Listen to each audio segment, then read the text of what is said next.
At the Wood National Cemetery in Milwaukee, veterans spent time reflecting and remembering loved ones, as well as friends who lost their lives. They shared their memories with Lauren Winfrey, who has more from this special Memorial Day ceremony. It's a day to honor and remember the lives of those who died while serving our country. And here at Wood National Cemetery, that's what hundreds of veterans have gathered to do.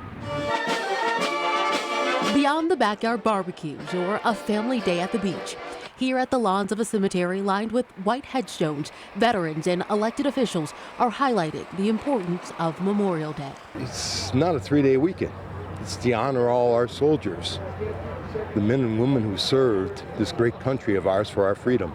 Ron Bratkowski is a Vietnam veteran. He served in the war from 1970 to 1971. That was decades ago, yet he remembers the devastation as if it were yesterday. It stays with you. It's unbelievable, the sights and sounds that still stay with me.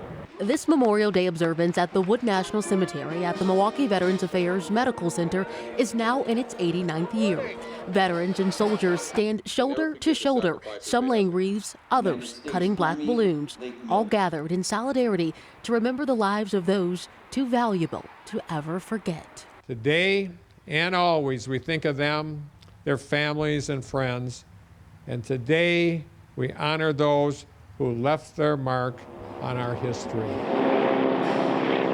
Reporting in Milwaukee, Lauren Winfrey, today's TMJ4.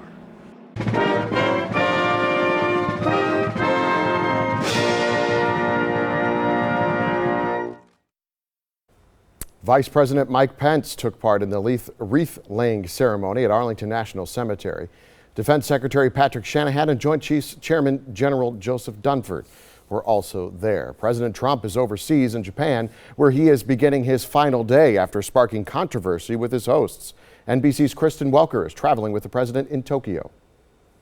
President Trump preparing to wrap up his fourth and final day here in Tokyo. It has been a trip in which President Trump may have undercut his charm offensive with tweets and taunts. In a remarkable press conference overnight, President Trump broke with Prime Minister Abe, broke with his own national security advisor on North Korea. Both the Prime Minister here and John Bolton have said that North Korea violated UN security resolutions with its recent missile tests. When President Trump was asked about that, he said those tests didn't bother him. I am very happy with the way it's going, and intelligent people agree with me. You're not bothered at all by the small missiles? No, I'm not. I am personally not.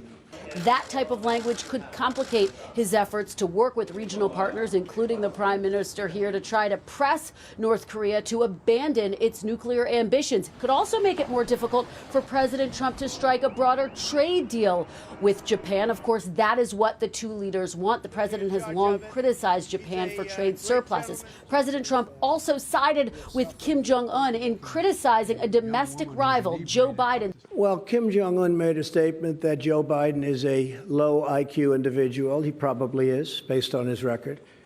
I think I agree with him on that. That's already getting a backlash back at home. President Trump will talk to U.S. troops stationed here before heading back to the U.S. Kristen Welker, NBC News, traveling with the president in Tokyo. Still ahead here on Live at 4, a Gillette shaving ad going viral. We're going to explain why. Plus, Home Depot employees are being praised for helping a little guy get around who was having some trouble. We'll bring you that heartwarming story next. Welcome back. This is 2-year-old Logan. He's in the center of the photo. Logan lives with his family in Georgia with a condition that makes walking pretty difficult. So unsure if their insurance would cover a walker, his parents set out to make one. Home Depot employees told the family, go get some ice cream for a little bit, come back in an hour. And when they returned, the walker was completed.